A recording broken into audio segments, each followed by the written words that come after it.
Assalamualaikum warahmatullahi taala wabarakatuh dan salam satu Malaysia, salam Malaysia Madani. Kita kudara pada malam ini seperti biasa tuan-tuan untuk membicarakan isu-isu semasa. Dan malam ini saudara kita memilih tajuk.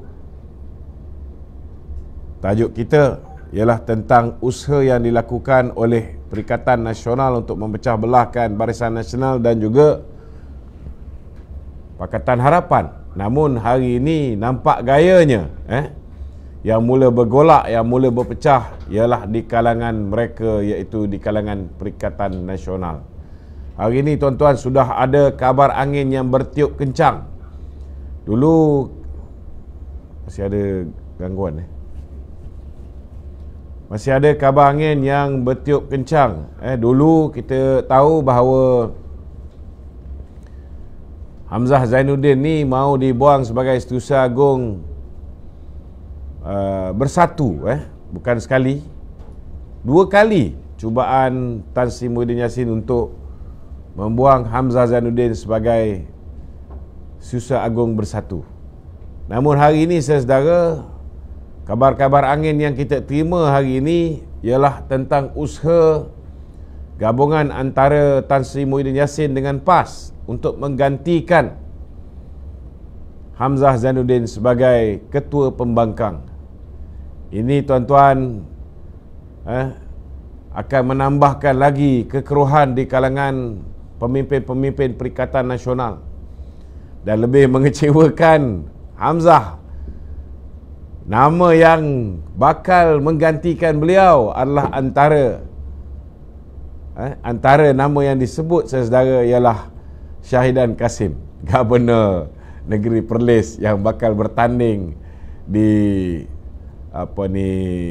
Semenyih tuan-tuan. Jadi malam ni saudara ada banyak isu-isu yang kita akan kupas, Tuan-tuan yang nak bertanyakan sebarang soalan boleh ajukan soalan itu terus ke ruangan WhatsApp kami di talian 0194819495 0194819495. Jadi kita akan mulakan dengan soalan-soalan di studio dan kemudian kita akan ikuti dengan soalan-soalan daripada netizen sama ada di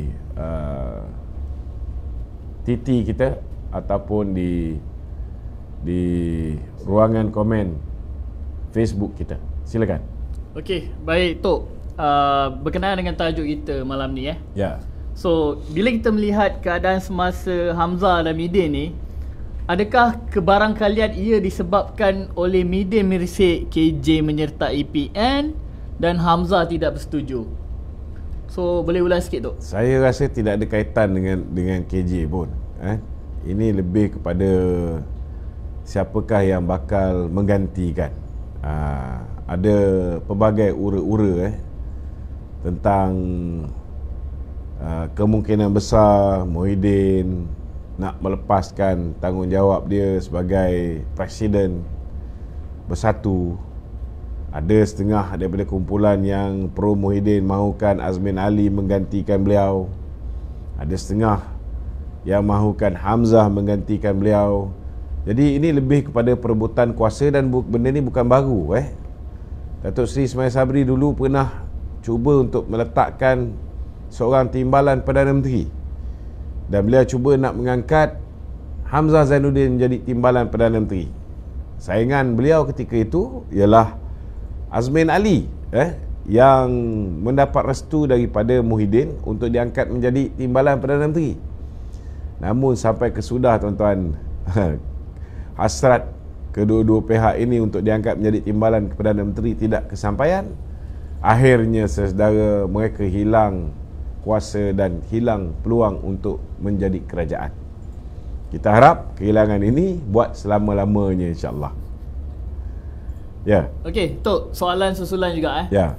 Beberapa orang budak hitam daripada UMNO juga bakal menyertai Bersatu. Adakah ini juga petanda membuatkan Hamzah goyang akan kedudukan beliau di Bersatu? Saya tak nampak lah kalau Hamzah nak takut dengan budak-budak hitam ni, kan? Sebab tak berapa hitam pun. Saya nak beritahu, kalau pun mereka ni menyertai Bersatu kan, belum tentu dalam jangka masa yang singkat mereka boleh mengganggu gugat kedudukan Hamzah untuk mewarisi kepimpinan kerusi presiden itu kan. Sebab Hamzah Zainuddin ni dia operator juga, dia pun ada pengaruh, dia pun ada kekuatan. Jangan ingat Isyamuddin Tun Hussein saja yang ada kekuatan kewangan kan. Jangan ingat Azmin Ali saja boleh berbelanja berpuluh juta untuk berhadapan dengan pilihan raya. Hamzah Zainuddin juga antara orang yang boleh kita anggap sebagai milioner. Kalau bilioner ni mungkin kita belum dapat mengesahkannya kan, tetapi beliau antara milioner yang berada di dalam Perikatan Nasional hari ini. Dan banyak jugalah dari segi penajaan dan sebagainya yang dikeluarkan oleh Hamzah ni. Okey. Masih lagi Perikatan Nasional kan. Kalau kita lihat Perikatan Nasional ni Bersatu lebih dominan daripada PAS. Tetapi dari segi akar umbi dan jentera, PAS lebih gegah. Adakah PAS ni hanya tempelan dalam Perikatan Nasional? Ada komen tu? Dari segi kekuatan, PAS ni kekuatan dia jentera dia. Kalau dari segi jentera, memang PAS boleh dikatakan mendahului. Malah boleh diperkatakan PAS diperkudakan oleh Bersatu. Kerana Bersatu tidak ada jentera. Yang Bersatu ada ialah peluang untuk dia merebut kekayaan zaman Jana Wibawa, dan kekayaan yang dia kumpulkan zaman Jana Wibawa ini membolehkan dia membayar jentera-jentera PAS. Jadi mereka seolah-olah macam ada exclusive right kan, untuk memperkudakan jentera-jentera PAS, selagi mana pemimpin PAS ini masih lagi meletakkan hal dunia, hal kebendaan ini mengatasi hal akhirat. Kalau kita lihat perjuangan mereka dulu lebih kepada dakwah, lebih kepada Islam kan. Hari ini semua yang menjadi priority PAS lebih kepada soal dunia, soal dana pilihan raya, soal itu, soal ini, soal jawatan dan sebagainya. Jadi saya haraplah pemimpin PAS mungkin satu hari nanti mereka perlu sedar bahawa PAS perlu kembali kepada landasan asal dia. Okey? Okey, Datuk. Ya. Bagilah soalan yang mencabar sikit. Sebelum kita soalan-soalan ni macam cak ayam. Bagi Panah Angel tu. Saya ada baca antara punca kenapa PAS dan segelintir Bersatu ni tidak berpuas hati dengan Ketua Pembangkang Hamzah Zainuddin adalah disebabkan sebenarnya PAS nak berunding dengan Kerajaan Perpaduan untuk mendapatkan peruntukan ahli parlimen. Baru-baru ni saya tengok Datuk Seri Taqiyuddin pun telah berjumpa dengan Timbalan Perdana Menteri Datuk Fadilah. Dan ini merupakan antara sebab kenapa Perikatan Nasional yang diketuai oleh Tan Sri Muhyiddin nak tukar Hamzah Zainuddin ni. Saya tak terkejut lah kalau misalnya PAS ini nak berunding dengan kerajaan PMX kerana mereka ni memang macam tu. Macam saya sebut tadi, mereka hanya fikir hal dunia, hal duit, hal peruntukan, hal royalty minyak. Dulu yang menyebabkan mereka ni mula bekerjasama dengan Mahathir kerana royalty minyak. Kerana mereka tahu bila mereka menguasai royalty minyak, maka mereka juga akan menguasai kemenangan dalam sesebuah pilihan raya. Kerana dengan duit bagi mereka boleh menambat hati pengundi. Kita pun tak boleh nak kata mereka silap, sebab mereka dah membuktikan dengan duit yang mereka kumpulkan, ianya telah membolehkan mereka untuk membayar pengundi-pengundi untuk mengundi mereka, sehingga mereka telah menang dengan satu jumlah yang cukup besar. Kita tak boleh salahkan dia orang. Salah pengundi pun ada juga, kerana mudah gelap mata. Kalau mereka ni berfikiran waras, mereka bertindak dengan rasional, mereka bertindak menggunakan akal fikiran, sudah pasti mereka tidak akan lupa apa yang berlaku zaman kegelapan ketika Tan Sri Muhyiddin menjadi Perdana Menteri. Tetapi mereka lupa semua itu Bila ada sedikit sogokan, ada yang 350, ada yang 150 saja yang dibayar, lagi 200 hilang, kan? Ada yang 500, ada yang 1000, mereka berubah, kan? Mereka berubah. Jadi tak boleh nak salahkan orang yang menyogok saja. Orang yang menerima sogokan juga bertanggungjawab terhadap apa yang berlaku dalam negara ni. Okey? Okey, Tok, kita ke soalan yang panas sikit. Ya. Saya dengar Datuk ada mengguris hati seseorang. Oh, siapa tu? Hari ni Ketua Penerangan MIC Kebangsaan, Tinalan Raja Gopalu. Okey. Dia kata interview Datuk semalam bersama dengan Malaysia Gazette, Datuk menuduh bahawa parti komponen Barisan Nasional, MCA dan MIC ni umpama memikul biawak hidup. Betul ke Datuk ada cakap macam tu semalam? Dia sebenarnya dia ada rentetan peristiwa. Kalau apa nama dia? Gopalan. Tinalan. Kalau Tinalan ni kecil hati, saya minta maaf lah sebab dia kecil hati. Tetapi kena faham juga, kita pun ada perasaan, kan? Kita pun ada perasaan. Selama hari ni saya cukup menghormati kawan-kawan daripada MIC dan MCA. Kalau pergi kempen-kempen sebelum 2018, saya antara orang bila mana orang marah MCA tak deliver undi dan sebagainya, kan? Saya antara orang yang telah mencadangkan supaya diberi peluang MCA bertanding di Tanjung Piai. Jangan lupa tu, kan? Jangan lupa, saya antara orang yang mencadangkan, kerana saya menghargai MCA. Bila mana MCA kita kalah pilihan raya 2018, mereka tetap setia bersama kita. MIC tetap setia bersama kita. Kita menghargai. Tetapi bila hati kita terguris, jangan lupa, kan? Bila kita bersama dalam Kerajaan Perikatan Nasional, Pengurusi Barisan Nasional telah membuat keputusan untuk kita menarik sokongan, menarik sokongan kepada Tan Sri Muhyiddin Yassin. Ingat tak malam di mana Ismail Sabri lead lebih kurang 35 orang ahli parlimen yang membantah arahan Presiden ini, dah lah tak bersetuju. Ketika berucap, kita tahu pada malam itu Ismail Sabri berucap, Bui Kasyong berucap, Sarah Banan satu ketika dahulu bersama dengan bosku, cukup rapat dengan bosku. Tetapi pada malam itu beliau mengherdik bosku. Kita tak lupa dan sehingga hari ini tidak ada permohonan maaf terhadap bosku. Sama juga, kan? Kita tak berkata apa-apa walaupun mereka ni tidak deliver, tidak berdeliver undi bukan Melayu kepada kita. Kita okey, kita faham, kan? Tetapi bila kita tewas pilihan raya, kita masuk pilihan raya secara bersama, kan? Bila kita menang di Melaka, tak ada pula mereka puji Datuk Zahid. Kita menang di Johor, tak ada pula mereka puji Datuk Zahid. Tiba-tiba bila kita kalah pilihan raya umum dalam keadaan Datuk Zahid bukan Perdana Menteri, Datuk Zahid dah minta supaya pilihan raya diadakan segera. Kalau buat pilihan raya tu dalam bulan 3 hingga bulan 6 tahun 2022, kita menang, confirm. Tapi mereka drag. Dan Sarah Banan antara orang yang memberikan sokongan kepada Perdana Menteri Ismail Sabri untuk melengahkan pilihan raya sehingga kita berhadapan dengan kekalahan teruk.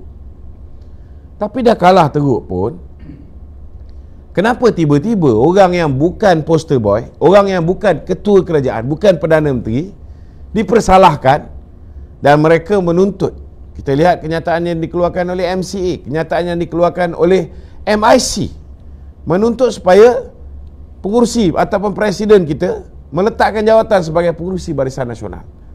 Kita tahu peranan yang dimainkan oleh Hishamuddin di belakang MIC dan MCA, bukan kita tak tahu. Tetapi perbuatan mereka ni melampau. Kalau misalnya mereka deliver kursi India dan China, melebihi daripada apa yang mampu dideliver oleh UMNO di kursi Melayu, lain cerita. Jadi bila kita masuk pilihan raya secara bersama, we should have collective responsibility. Tetapi mereka mendesak supaya Datuk Seri Zahid meletakkan jawatan. Dan sehingga hari ini belum ada permohonan maaf. Kan? Kita boleh lupakan kesalahan-kesalahan yang lampau. Tetapi kesalahan selepas pilihan raya, sehingga hari ini tidak ada permohonan maaf. Mereka cuba lakukan kudeta nak menggantikan Datuk Seri Zahid sebagai pengurusi Barisan Nasional dengan orang lain. Kita tidak lupa.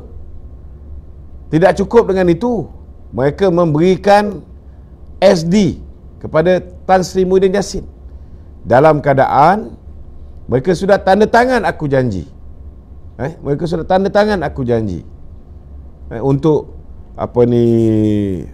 berkedah berjanji dan memberikan kuasa kepada Datuk Zahid untuk menentukan dengan gabungan mana kita nak membentuk kerajaan. Dia dah memberikan kuasa kepada Datuk Zahid bukan hanya untuk berunding dengan gabungan mana kita nak membentuk kerajaan, memberikan kuasa kepada Datuk Zahid ataupun pengurusi BN untuk memilih bagi pihak 30 ahli Parlimen BN ini siapa yang kita nak angkat sebagai Perdana Menteri. Ini sudah diputuskan. Tetapi mereka memberikan SD kepada Tan Sri Muhyiddin, yang mana ini sebagai peguam. Datuk Dr. Wee Kan Siong adalah seorang peguam.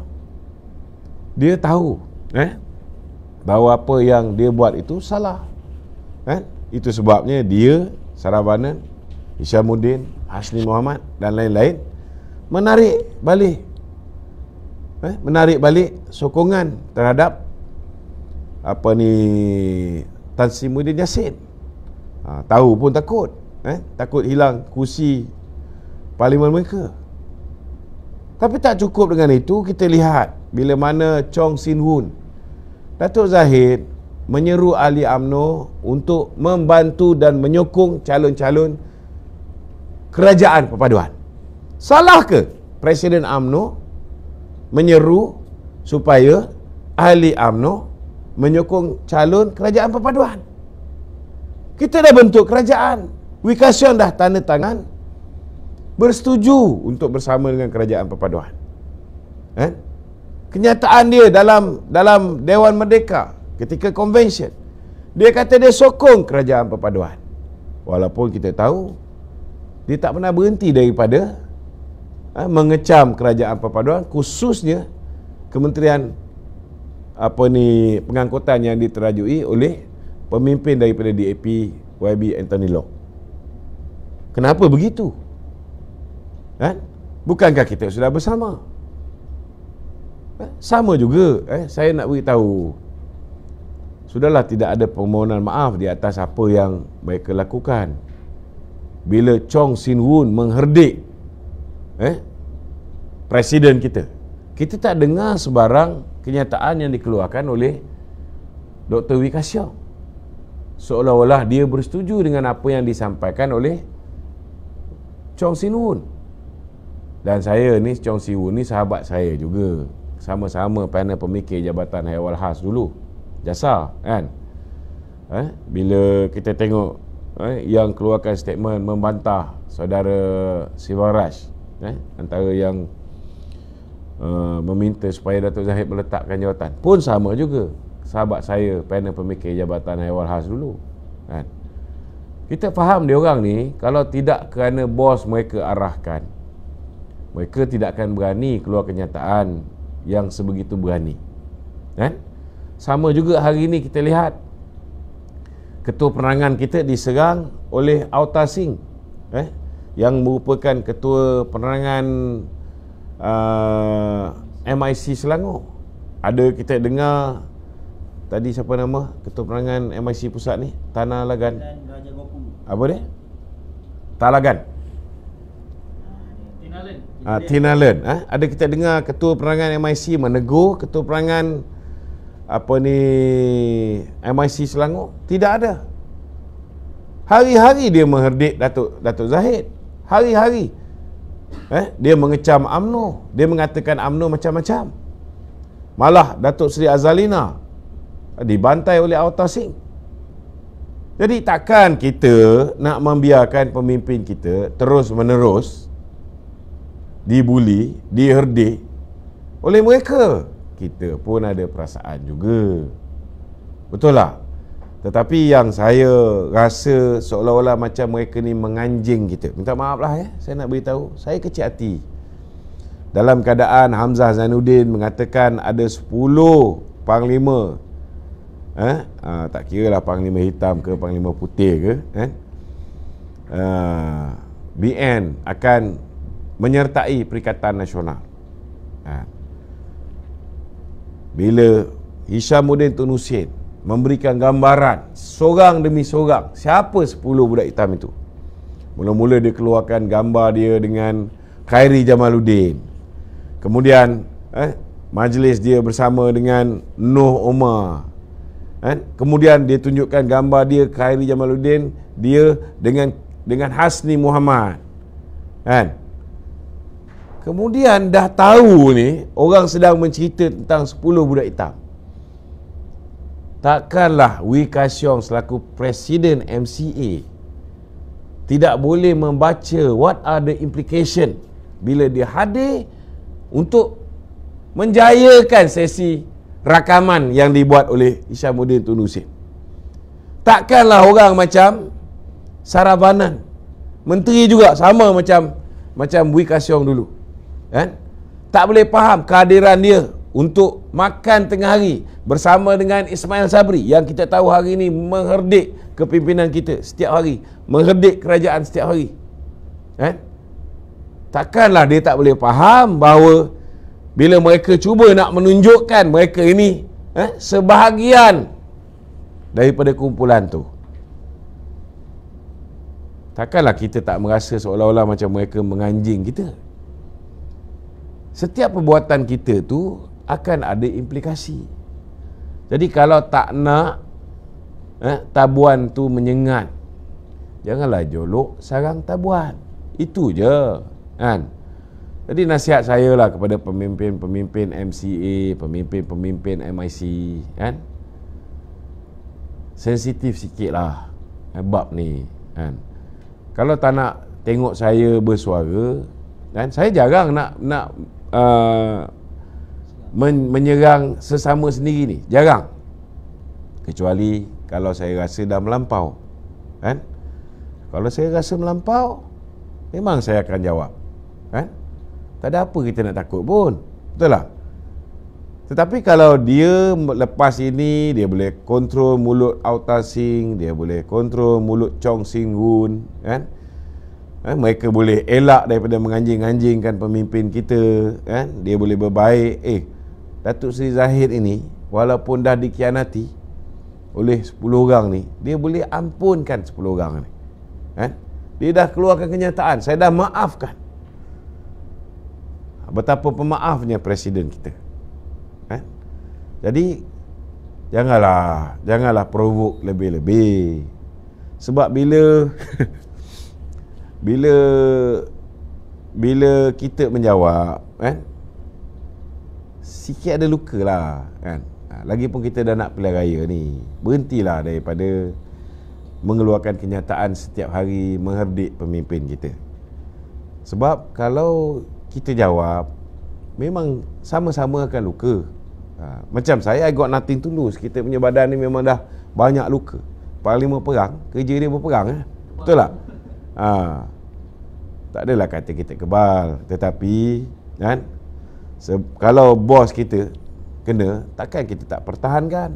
Kalau ketua penerangan kita kena, saya selaku pengarah komunikasi bawa ketua penerangan UMNO, takkan kita tak pertahankan ketua penerangan kita, kan? Jadi kalau tak nak kita bersuara lagi, kita tak ada masalah. Anytime saya boleh berhenti daripada mengeluarkan kenyataan-kenyataan yang tak sepatutnya kita keluarkan. Bagi kita nak pilihan raya, kan?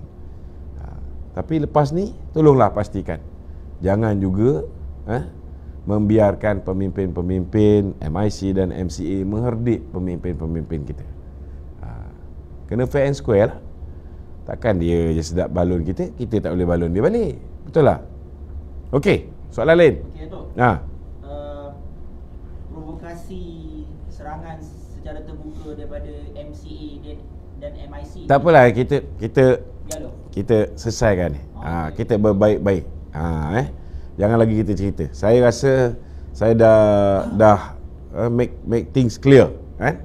Kalau tak nak kita menjawab, jangan mengherdik pemimpin kita. Okey, kita ke topik seterusnya. Ya. Datuk, saya rasa orang kat luar ni masih tak faham sebenarnya. Orang kata kenyataan Azalina dan Anwar ni bercanggah.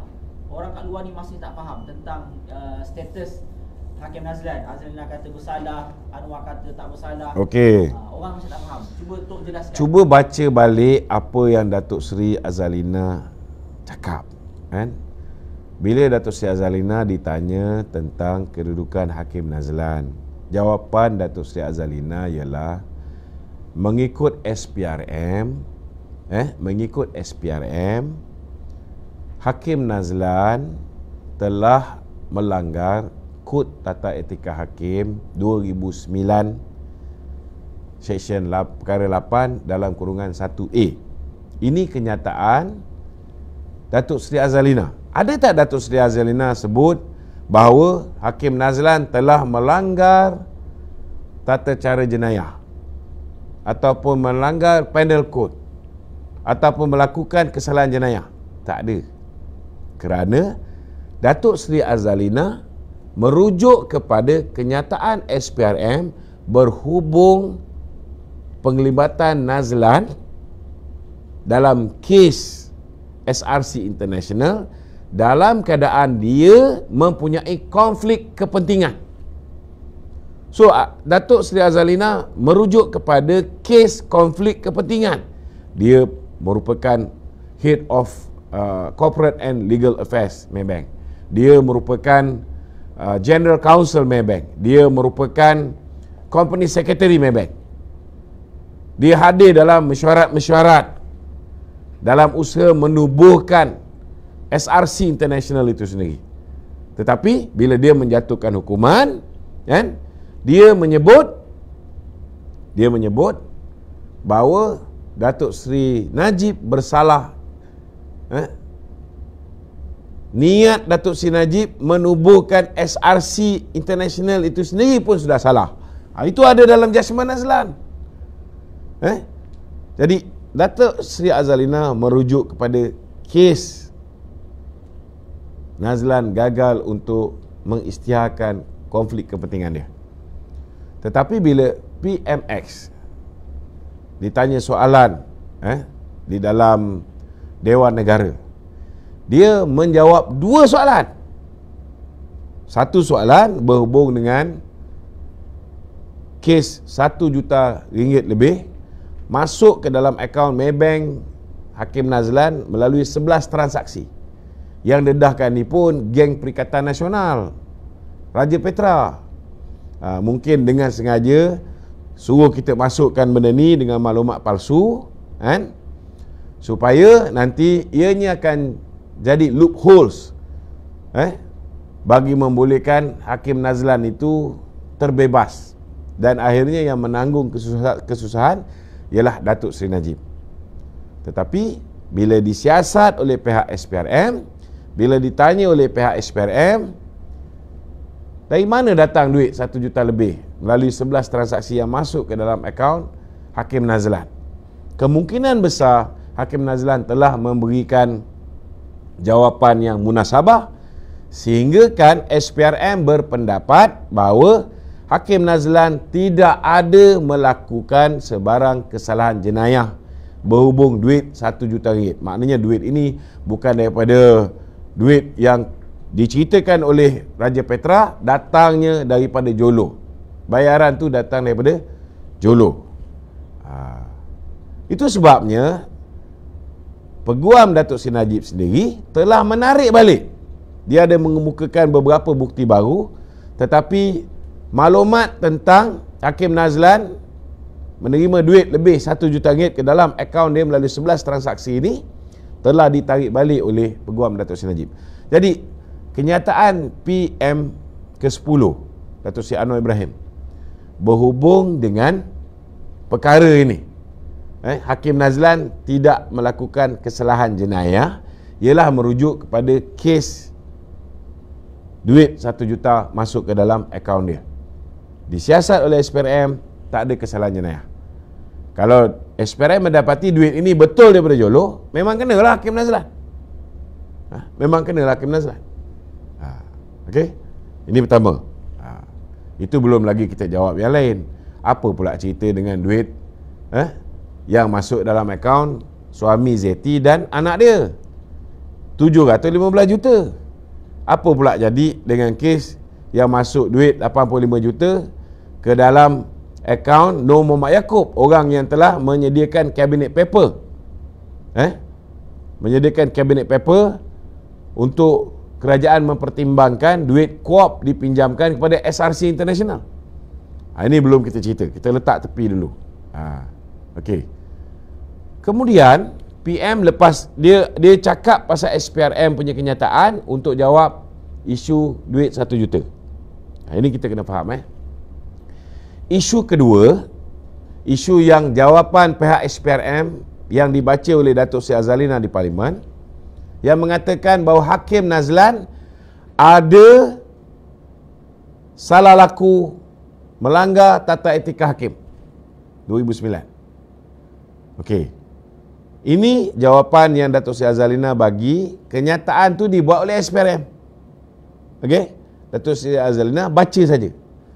Dalam konteks ini pula, PM membaca keputusan yang telah dibuat oleh Ketua Hakim Negara. Kenapa? Kenapa PM baca keputusan yang telah dibuat oleh Ketua Hakim Negara? Sebabnya, bila SPRM beritahu Hakim Nazlan langgar kod tata etika hakim. Siapa yang ada kuasa untuk mendakwa Nazlan? Boleh tak Peguam Negara dakwa Nazlan? Tak boleh. Sebab dia hanya langgar kod tata etika hakim. Jadi siapa yang ada kuasa? Yang ada kuasa Ketua Hakim Negara.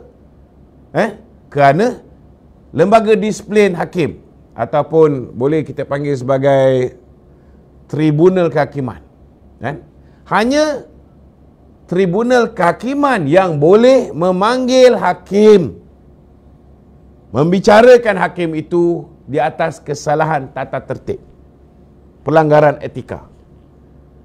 Jadi itu sebab PMX baca keputusan Tengku Maimun yang mengatakan bahawa Hakim Nazlan, kedudukan dia, di mana dia bekerja sebelum dia menjadi hakim, tidak ada kena-mena dengan kes SRC International.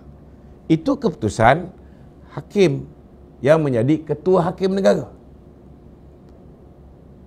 Takkanlah PMX nak kata, oh saya tak berpuas hati dengan jawapan yang diberikan oleh Ketua Hakim Negara. Tak boleh. Dia Ketua Negara. Maka jawapan yang dia berikan, Ketua Hakim Negara telah pun menjawab isu tentang penglibatan Nazlan yang dikatakan melanggar Kod Tata Etika Hakim 2009 perkara 8 dalam kurungan 1A. Jawapan Ketua Hakim Negara, dia cuma baca. Jawapan Ketua Hakim Negara ialah ini, sekian. Bukan maknanya Datuk Seri Anwar mengeluarkan kenyataan mengatakan bahawa Datuk Seri Najib bersalah. Tak ada. Dia cuma cakap kerajaan menghormati keputusan yang dibuat oleh Ketua Hakim Negara. Takkan Datuk Seri Anwar nak kata kerajaan tak menerima keputusan yang dibuat oleh Ketua Hakim Negara. Apa akan jadi pada negara ni? Bila Perdana Menteri pun tak yakin, tak percaya dengan sistem kehakiman. Apa kita nak buat? Kita tukar Ketua Hakim? Boleh, tak ada masalah. Ada loopholes. Bila mana dalam buku Justice in Wilderness, Tan Sri Tommy Thomas menulis, Tan Sri Tommy Thomas menulis bahawa pelantikan Ketua Hakim Negara, yang pertama Richard Malanjun dan yang kedua zaman PH Tengku Maimun, adalah daripada cadangan dia sendiri. Itu dah loopholes. Bahawa pelantikan itu tidak melalui cadangan yang dibuat oleh Judicial Appointment Commission. Datuk Seri Anwar boleh tukar kalau dia nak tukar. Dia boleh betulkan pelantikan ini. Tapi kena ingat, kalau tukar Ketua Hakim Negara, yang lain ni macam mana? Ketua Hakim Mahkamah Besar Melaya, Ketua Hakim Mahkamah Besar Sabah Sarawak. Ini juga lantikan zaman Mahathir. Hakim-hakim di Mahkamah Persekutuan, semua lantikan zaman Mahathir. Sebahagian besar hakim-hakim Mahkamah Rayuan, lantikan zaman Mahathir. Sebahagian besar hakim-hakim di Mahkamah Tinggi juga ada di kalangannya ketua hakim hakim yang dilantik zaman Mahathir. Takkan nak tukar semua? Kita nak buang semua hakim Mahkamah Rayuan, Mahkamah Persekutuan. Maknanya apa?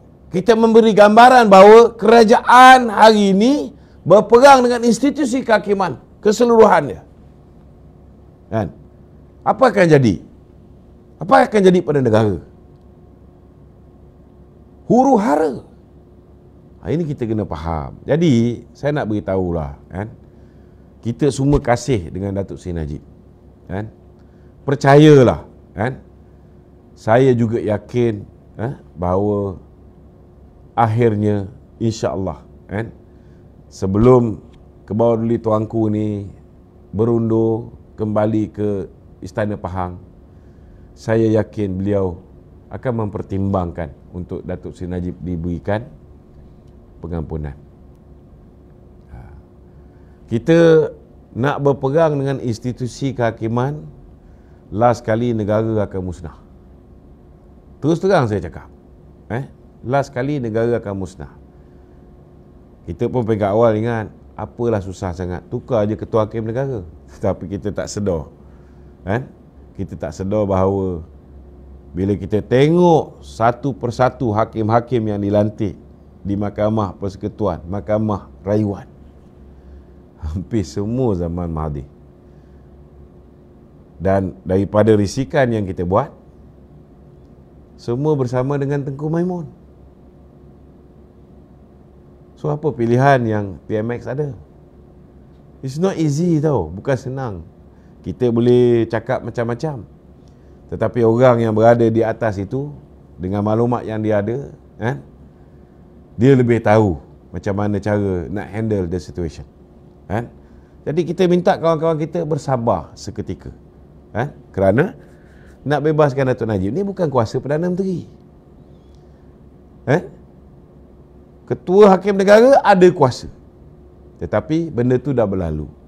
Kecuali kalau misalnya Peguam Datuk Seri Najib sekali lagi memfailkan semakan kehakiman, itu Datuk Seri Najib ada lagi peluang untuk dibebaskan melalui proses undang-undang. Tapi hari ini kita kena terima hakikat. Hari ini satu-satunya jalan yang masih ada untuk Datuk Seri Najib dibebaskan, walaupun ada, contohnya kalau misalnya Hakim Nazlan didakwa selepas ini, possibility tu ada, tetapi kalau dah Ketua Hakim Negara mengeluarkan kenyataan bahawa Hakim Nazlan tidak ada conflict of interest, kerajaan pun tak boleh buat apa. Kita tak boleh nak tukar semua hakim. Nak ganti dengan siapa? Hakim junior yang baru grad universiti. Kena faham tau. Kita tak boleh nampakkan kerajaan ni berperang dengan keseluruhan institusi kehakiman. So biarlah Datuk Seri Anwar Ibrahim memikirkan macam mana cara dia nak buat reformasi institusi ini dengan cara yang berhemah. Setidak-tidaknya kita mengharapkan Datuk Seri Anwar dapat membuat semua hakim-hakim ni, termasuklah Ketua Hakim Negara, untuk berlaku adil kepada semua. Tak kira warna kulit, tak kira agama dia, tidak kira latar belakang politik dia, tidak kira status dia orang miskin ke, orang kaya ke, orang kelas menengah ke. Kita harap badan kehakiman kita dapat direform secara berperingkat, yang akhirnya kita dapat tegakkan dan kita pulihkan integriti badan kehakiman kita. Ini harapan yang saya boleh sandarkan kepada Yang Amat Berhormat Perdana Menteri. Tetapi bab pembebasan Datuk Seri Najib ini, itu sebab kita ni kan, sebagai rakyat, kita tak boleh berhenti cakap pasal isu Datuk Seri Najib. Kan? Kerana kalau kita berhenti cakap tentang isu Datuk Seri Najib, gambaran yang kita berikan kepada ke bawah dulu Tuanku Yang di-Pertuan Agong, rakyat tak peduli pun dengan Datuk Najib. This is very wrong. Hari ini setiap rakyat perlu beritahu dengan ke bawah dulu Tuanku, merayu dengan ke bawah dulu Tuanku, sebab kuasa ni hanya ada kepada ke bawah dulu Tuanku. Saya nak beritahu, jangan dengar Raja Petra punya cakap. Kalau dengar Raja Petra punya cakap, Datuk Seri Najib akan duduk sampai 20-30. Ini bengongnya Raja Petra ni. Memang kalau ikut prosedur, Datuk Seri Najib mesti sekurang-kurangnya 1/3 jail term yang dia hadapi, 12 tahun tu, dia kena duduk 4 tahun. Itu kalau ikut prosedur biasa. Tetapi di bawah perkara 42, ke bawah dulu Tuanku, bila-bila masa baginda boleh titahkan Setiausaha Majlis Pengampunan Diraja ini untuk bawa fail Datuk Seri Najib dan dibawa dalam lembaga pengampunan.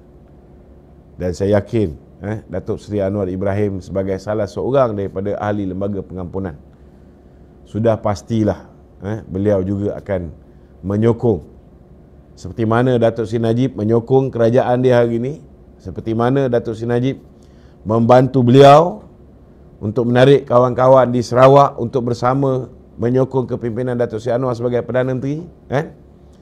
Macam tu jugalah insya-Allah Datuk Seri Anwar akan menyokong supaya Datuk Seri Najib diberikan pengampunan. Sebelum ni pun dia dah mengeluarkan kenyataan bila dia diprovok oleh wartawan Al Jazeera. Dia cakap Datuk Seri Najib, dia pertahankan Datuk Seri Najib ada hak untuk merayu supaya diberikan pengampunan. Dan bila diprovok oleh wartawan ni, macam mana pemimpin UMNO dia bersama dengan kamu dalam kerajaan, tiba-tiba dia boleh merayu supaya ke bawah Tuanku memberikan pengampunan. Datuk Seri Anwar dengan tegasnya mengatakan, why not? What's wrong with it? Apa salahnya pemimpin UMNO merayu kepada ke bawah Tuanku supaya Datuk Seri Najib diberikan pengampunan? Itu sendiri pun kita tak boleh nampak. Kalau orang yang faham politik, itu adalah a very strong indication bahawa Datuk Seri Najib dengan Datuk Seri Anwar tak ada masalah. Dan kalau hari ini, alhamdulillah kita tengok Syed Imran, sebelum ni saya pun kadang-kadang geram juga dengan kenyataan dia, dia duk guna nama bosku, tapi tak ikut cakap bosku.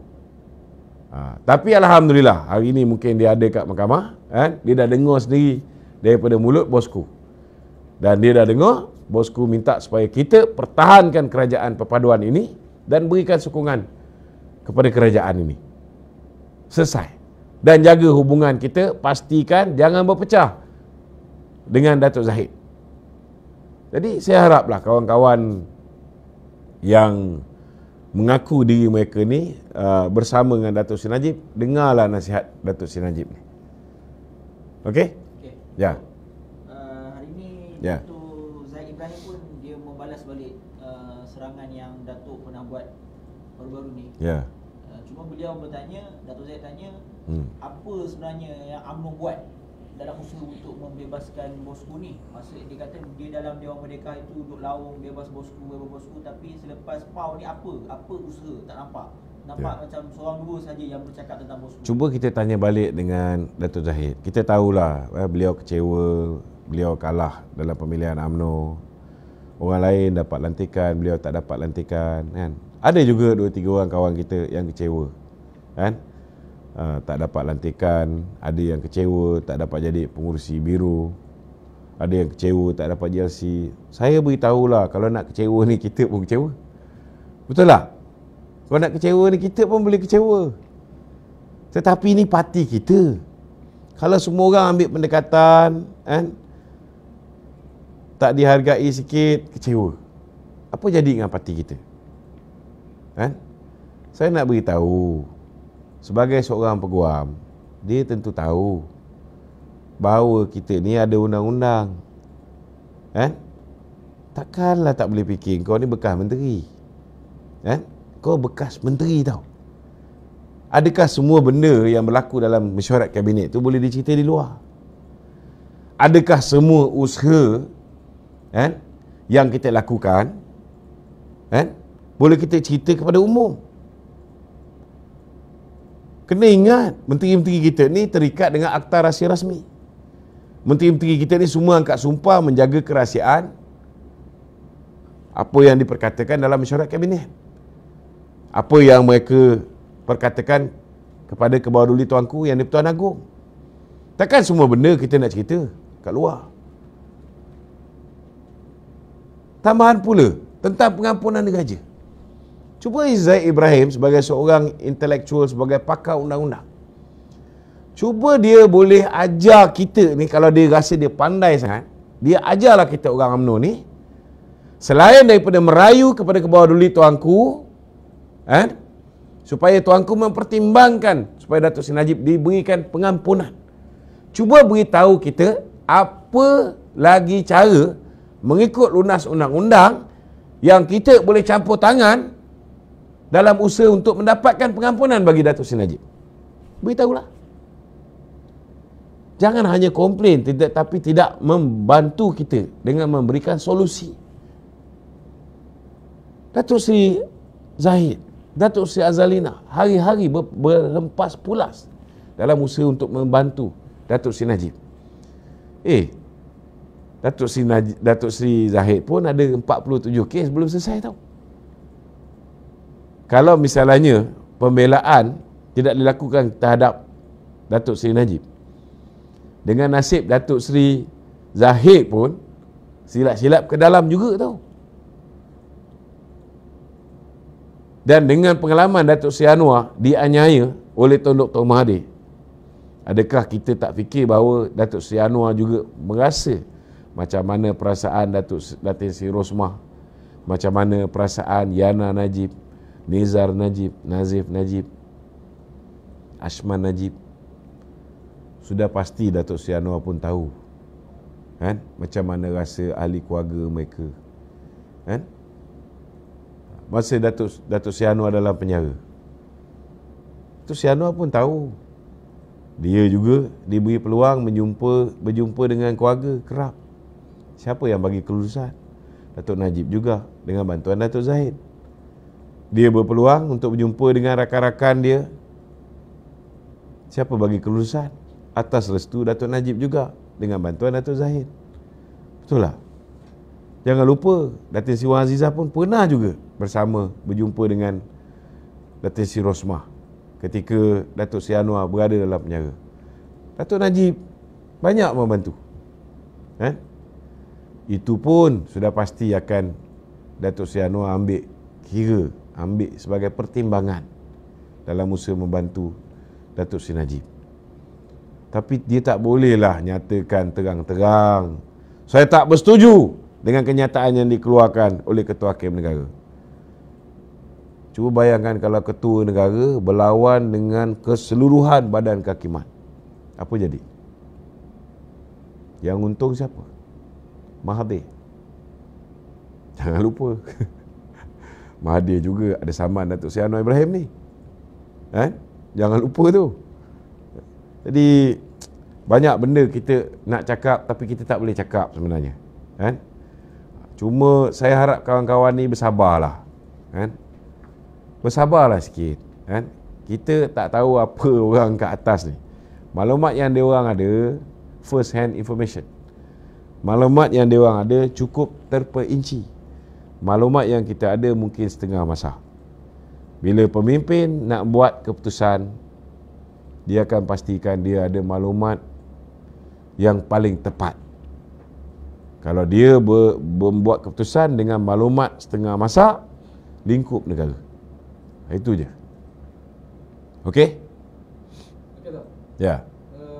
Ada soalan. Okey. Kalau kita lihat sekarang ni, orang nampak UMNO ni bukan wadah utama lagi pada orang Melayu kan? Ya.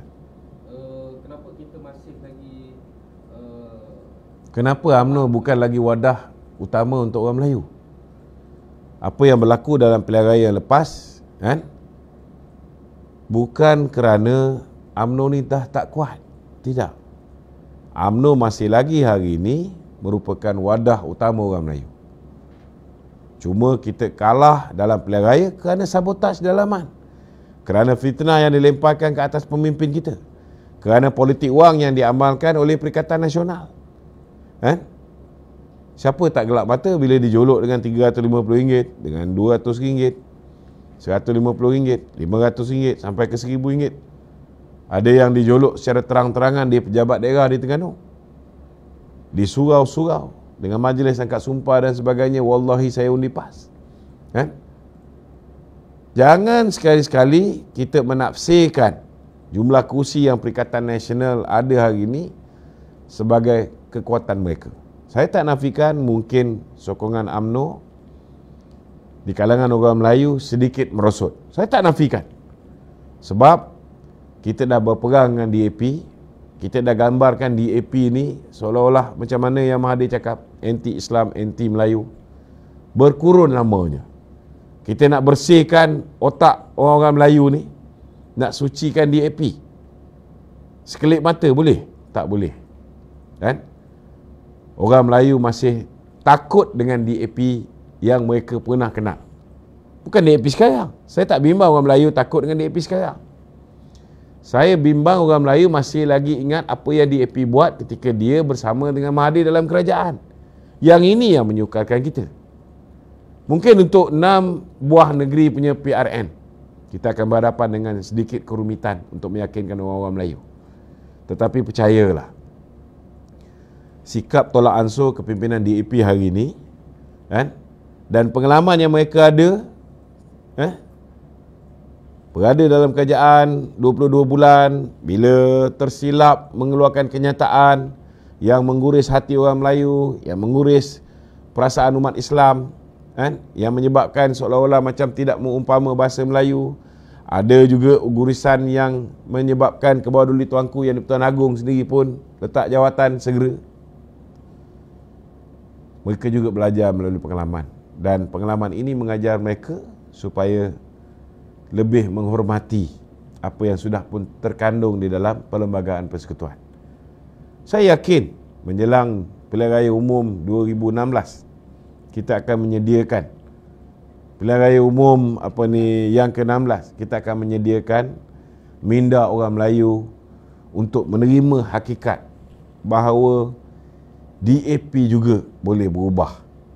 Seperti mana gerakan juga dulu daripada sebuah parti yang ekstrim, parti yang chauvinis, parti yang memulakan perarakan sehingga tercetusnya peristiwa 13 Mei, akhirnya boleh kita ubah.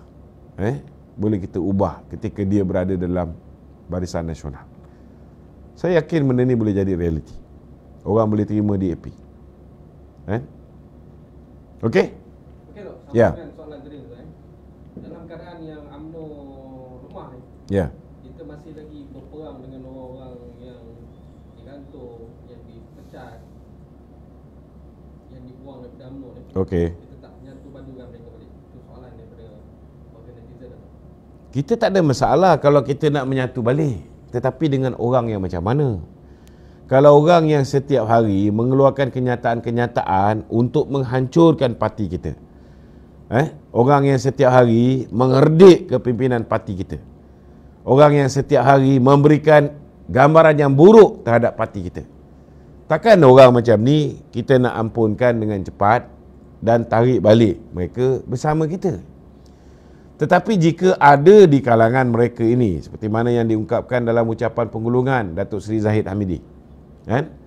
Sekiranya ada di antara mereka yang benar-benar setia bersama dengan UMNO, benar-benar mahu bersama dengan UMNO kembali, kan? Mereka perlu tunjukkan bahawa mereka ni benar-benar menyokong UMNO, kan? Tidak pernah berbelah bagi kesetiaan dia terhadap UMNO. Bantu kita dalam pilihan raya di 6 buah negeri ini. Yakinkan akar umbi kita untuk memberikan dukungan kepada kepimpinan parti dan dukungan terhadap kerajaan perpaduan. maka yang kena pecat mungkin akan diterima balik. Saya pernah kena pecat. Alhamdulillah 1 tahun 9 bulan saya diterima balik. Alhamdulillah. Kan? Jadi kita kena buatlah. Tetapi kalau nak suruh kita terima orang macam Khairi Jamaluddin, walaupun dia tak menyertai Perikatan Nasional, lepas dia dipecat, hari ini dia dah keluar kenyataan, saya tidak akan menyertai Perikatan Nasional, tetapi saya akan jadi Perikatan Nasional friendly. You got to understand that. Saya akan jadi Perikatan Nasional friendly. Maksud dia mesra Perikatan Nasional. Dalam bahasa pasar yang korang mungkin tak faham ialah, aku tak yakin dengan Perikatan Nasional, tetapi aku akan bantu Perikatan Nasional menjahanamkan UMNO. So you expect the president of the party to take back people like this? Pakai otak lah, fikir. Betul tak? Di mana datang munasabah dia? Kan? Okey. Betul. Saudara Khairi Jamaluddin hari ini dia keluarkan kenyataan bahawa sebenarnya yang kerajaan perpaduan yang perlu risaukan bukanlah gelombang hijau, tetapi gelombang rakyat yang tidak berpuas hati kepada kerajaan perpaduan kerajaan Malaysia Madani hari ini. Ya. Saya bersetuju dengan pandangan beliau. Apa yang dia cakap itu ada asas. Tetapi memang kita tak boleh nafikan juga gelombang hijau PAS ni juga memainkan peranan. Kita tak nafikan hari ini apa yang PAS bawa, undi PAS masuk syurga, undi PH, undi BN masuk neraka. Ada orang Melayu yang cetek ilmu agama dia ni percaya. Ada. Jangan kita nafikan tu. Ada. Dan tidak dinafikan apa yang YB Khairi Jamaluddin. Contohnya lah tentang harga barang. Kita kena kita tak boleh nafikan. Akibat daripada peninggalan Muhyiddin, hutang-hutang yang ditinggalkan Muhyiddin, hutang-hutang yang ditinggalkan oleh Mahathir dulu. Hutang kita berlipat 2 kali ganda, lebih lagi daripada 2 kali ganda, daripada 686.8 bilion 2017 hujung, hari ini sudah 1.5 trilion. So kita macam YB Rafizi cakap, reserve kita pun dah tak ada banyak. Itu sebab nak lakukan apa yang dipanggil sebagai intervention ataupun campur tangan. Kita nak beli ringgit, di mana datang modalnya? Kita mewarisi sebuah kerajaan yang sakit. Siapa juga yang menjadi kerajaan selepas negara ni dirosakkan, diranapkan oleh Mahathir dan Muhyiddin, bukan satu kerja yang mudah. Bukan satu kerja yang mudah. Malah antara sebab kita ditolak dalam pilihan raya yang lepas ialah kita gagal menyelesaikan masalah-masalah ini. Adalah satu kesilapan besar. Selepas kita berjaya tumbangkan Muhyiddin, kita pula ambil alih pucuk pimpinan negara. Satu mistake besar yang dilakukan oleh kita. Sepatutnya kita insist on election. Bukan menabalkan Ismail Sabri menjadi Perdana Menteri di hujung corner sebelum pilihan raya. Ini satu mistake besar. Tetapi yalah, benda dah berlaku, nak buat macam mana? Hari ini kita kena bantu PMX ini untuk pastikan dia boleh bawa masuk balik foreign direct investment. Kerana bila kita bawa balik foreign direct investment, maka pendapatan negara kan kembali mengukuh. Bila foreign direct investment masuk, bursa saham Kuala Lumpur akan kembali mengukuh. Bila dia bawa masuk, dia bawa mata wang negara masing-masing. Sampai ke Malaysia dia kena tukar kepada ringgit. Penawaran ni, permintaan untuk ringgit akan bertambah, nilai ringgit akan mengukuh. Bila nilai ringgit mengukuh, barang-barang yang kita import akan jadi lebih murah. Barang-barang tempatan, bukan semuanya produk itu, ingredient dia tu datang daripada dalam negara saja. Ada sebahagiannya daripada luar negara juga. Bila barang daripada luar negara ini menjadi lebih murah, maka produk tempatan juga akan menjadi murah. Ini akan membantu untuk mengurangkan inflasi. dalam jangka masa yang panjang. Tidak ada shortcut untuk menyelesaikan masalah ni semua. Tetapi kita kena faham bahawa kita kena pastikan bahawa negara ni mempunyai kerajaan yang stabil. Kalau Haji Hadi duk umum, sekarang ni kita akan tebuk atap. Hamzah Zainuddin, Hishamuddin, semua mengumum bulan 8 ni kita akan tukar kerajaan. Pelabur-pelabur akan lari daripada negara ni. Kita tengok bila PMX jadi Perdana Menteri, Bursa Saham Kuala Lumpur kembali mengukuh, mata wang kita kembali mengukuh. Tiba-tiba bila mereka mula menggambarkan bahawa bila-bila masa kerajaan ni boleh tumbang, bursa saham jatuh balik, mata wang kita jatuh balik, hancur. Yang sengsara, yang terpaksa bayar kos lebih tinggi untuk barang-barang import, rakyat. Barang tempatan pun saya tak langsung, contohnya macam ayam ni di ternak tempatan, tapi dedaknya datang daripada luar negara, turut akan naik. Hari ni kita kena faham, telur ayam pun efek juga. Jadi kalau misalnya kita tak habis asyik politik, kerajaan mana pun yang menguasai kerajaan selepas ini, mereka juga tidak akan mewarisi sebuah kerajaan yang stabil. Ekonomi negara akan menjadi semakin teruk, dan jiran-jiran kita seperti Indonesia yang hari ini, dulu satu ketika dahulu mereka hormat kita, mereka kagum dengan kekuatan ekonomi kita, mereka hari ini sudah berada di hadapan kita, berbatu lebih jauh, lebih maju berbanding dengan kita. Takkan kita nak tengok benda ni berlaku? Hari ini patut kita gunakan Datuk Seri Anwar mempunyai networking antarabangsa, antara yang terkuat di kalangan calon-calon Perdana Menteri yang ada. Kalau misalnya kita jatuhkan Datuk Seri Anwar sekarang, nak gantikan dengan Muhyiddin Yassin, korang nak hadap lagi satu negara di lockdown lagi supaya tidak ada undi tidak percaya di Parlimen. Kalau nak benda ni berlaku, silakan. Ikutlah cakap Papa Gomo ke, Atan Likas ke, Zam Yahya ke, atau mana-mana pihak yang sewaktu dengannya. Tak ada masalah. Kalau dengan menjatuhkan Datuk Seri Anwar Ibrahim ini, naiknya Muhyiddin Yassin boleh membawa pembebasan terhadap Datuk Seri Najib, dah lama dah aku sokong. Betul tak? Pakai akal yang Allah Ta'ala berikan kepada kita. Jangan ikut nafsu kita saja. Okey? Ya. Tular surat daripada jabat Perdana Menteri mengatakan bahawa Datuk Seri Idris Yusof ditamatkan perkhidmatan sebagai kursi Felda.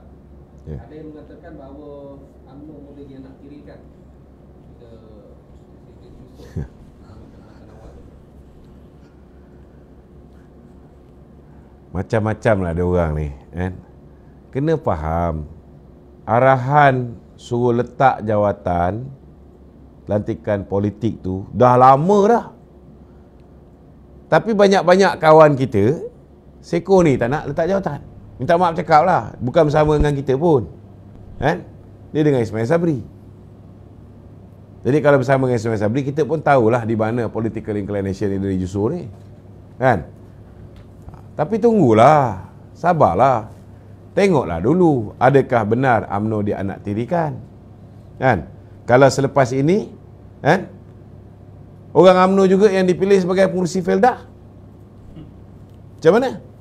Anaktiri juga. Kalau lepas ni orang Terengganu juga jadi pengurusi Felda, macam mana? Anaktiri juga. Pakai otak lah, fikir. Jangan cepat sangat emosi, jangan cepat sangat melompat. Jangan cepat sangat melompat. Okey. Kalau Datuk pengurusi Felda? Tak adalah. Kerja aku dah banyak lah ni. Okey tu, last soalan. Last soalan Ada satu hantaran tular di muka buku layar Facebook. Wajib memberi sokongan kepada calon-calon daripada parti DAP dan PKR dalam PRN Selangor yang akan datang. Mana-mana ahli yang didapati tidak berbuat demikian, maka keahlian kamu sebagai ahli UMNO adalah gugur dengan sendirinya. Lepas tu dia tulis kat situ, Ini adalah daripada Yang Bahagia Datuk Seri Lokman Nur Radab, Pengarah Komunikasi UMNO Malaysia. Itulah, kita dah cakap banyak kali. Saya ni baru Datuk, belum Datuk Seri. Kalau kenyataan tu pun bukan daripada Facebook saya, bukan daripada Twitter saya, bukan daripada Instagram saya, bukan daripada TikTok saya, bukan daripada Telegram saya, abaikanlah sebarang bentuk kenyataan. Itu semua Black Ops punya posting.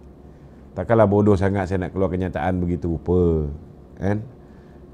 Jadi saya haraplah sahabat-sahabat, saya nak beritahu sekarang ni kita di Komunikasi UMNO Malaysia, Ketua Penerangan UMNO telah memberikan mandat kepada saya untuk menjaga tentang soal virality. Jadi saya nak beritahu dengan saudara, saya akan mengutus surat kepada semua ketua UMNO bahagian, merayu bantuan daripada ketua UMNO bahagian tentang dua perkara, kan? Pertama, kita minta ketua UMNO bahagian untuk memasukkan nombor telefon 0138387038. Ini nombor kita. Minta dimasukkan ke dalam semua grup WhatsApp ketua UMNO bahagian supaya Penerangan UMNO Malaysia boleh hantar maklumat terus kepada bahagian. Sebab sekarang orang komplain ada masalah maklumat tidak sampai ke akaun UMBI, kan? Jadi kita minta kalau ada 10 ke 20 ke 30 ke grup WhatsApp UMNO bahagian, ke UMNO Cawangan, ahli-ahli UMNO Cawangan, masukkan je nombor 0138387038. Ini pertama. Kedua, kita dah buat WhatsApp community untuk setiap bahagian seluruh Malaysia. Benda ni saya dah bentangkan dalam Sekretariat Media Perpaduan dan kita minta di peringkat PKR pun buat benda yang sama. Di setiap cabang PKR, di DAP pun buat benda yang sama, di dalam amanah pun mereka akan buat benda yang sama. Kita dah sediakan grup komuniti ni.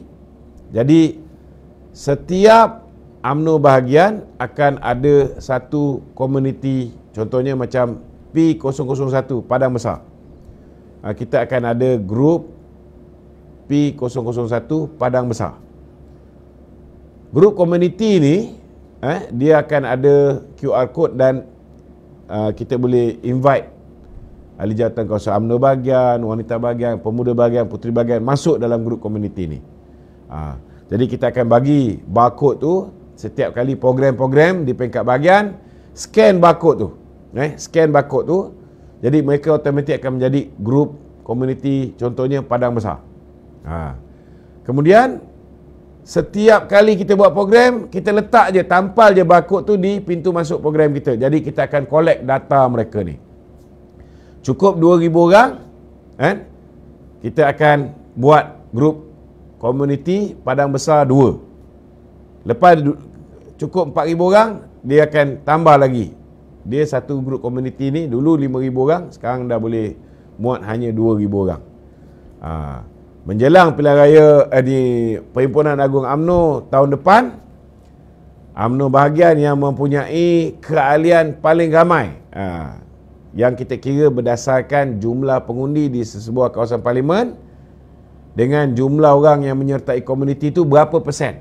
Kita akan kira dari segi peratusan, maka kita akan beri anugerah dan beri hadiah berbentuk wang tunai dan juga plak kepada UMNO bahagian yang berjaya mengumpulkan ahli komuniti teramai dari segi peratusan, jumlah peratusan berbanding jumlah pengundi di sesebuah kawasan parlimen. Ini apa yang kita sedang buat. Saya harap sokongan bantuan daripada rakan-rakan ketua UMNO bahagian. Dan dalam masa yang sama, setiap UMNO bahagian ni boleh hantar satu nama ataupun ketua perangai UMNO bahagian boleh menjadi admin kepada grup komuniti tersebut. Jadi selain daripada pusat boleh hantar maklumat terus kepada ahli-ahli akaumbi di kawasan Parlimen Padang Besar tadi contohnya. Bila bahagian nak buat program, bahagian juga boleh terus post di dalam grup komuniti Padang Besar tu tadi supaya orang Padang Besar tahu apa yang dilakukan oleh UMNO bahagian itu sendiri. Dan benda ni boleh digunakan oleh kawan-kawan Amanah, kawan-kawan PKR, begitu juga dengan kawan-kawan DAP. Okey? Itu saja yang nak ya. Boleh, tak ada masalah. Soalan satu gitu. Last tu. Last tu Ya. Sekarang ni kita tengok broker dan juga terutamanya Perikatan Nasional tu, diorang sekarang sedang memainkan persepsi terhadap orang Melayu untuk mengundi mereka. So jadi gitu, adakah permainan diorang ni, permainan persepsi ni mampu mengubah minda orang Melayu untuk mengundi diorang tu? Dia macam ni lah, saya nak beritahu, sekiranya mereka memberikan sokongan kepada calon kerajaan perpaduan, maka UMNO akan dilihat sebagai sebuah parti yang sudah pasti akan dihormati oleh kawan-kawan di dalam kerajaan perpaduan. Jadi peluang untuk UMNO mendapat jumlah kursi yang lebih dalam pilihan raya yang akan datang tu sangat cerah. Kan? Sangat cerah. Kalau UMNO mempunyai kursi yang lebih banyak di dalam kerajaan selepas ini, maka kedudukan orang Melayu akan lebih terjaga. Kan? Akan lebih terjaga. Tetapi sekiranya UMNO gagal untuk deliver undi orang Melayu, pertama sekali, dalam perundingan kursi akan datang, keputusan pilihan raya di 6 buah negeri ini juga akan diambil kira sebagai pertimbangan. Kan? Dan jika UMNO bertanding kurang kursi akan datang, dan kita berada dalam kerajaan bersama dengan kawan-kawan DAP umpamanya, kan?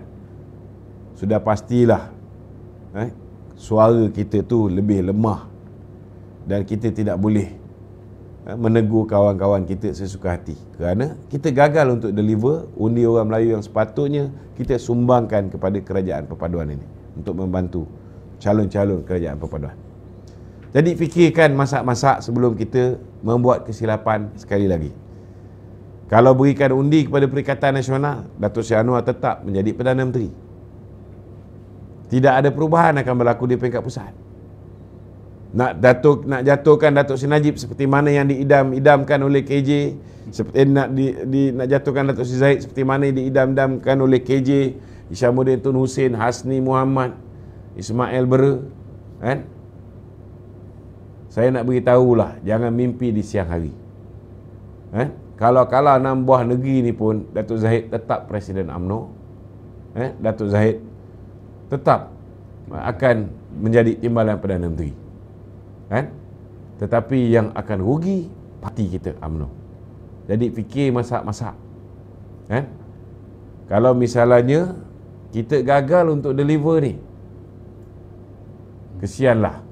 Bosku pun lepas ni kita nak menyuarakan supaya bosku ni diberikan pengampunan, diberikan keadilan.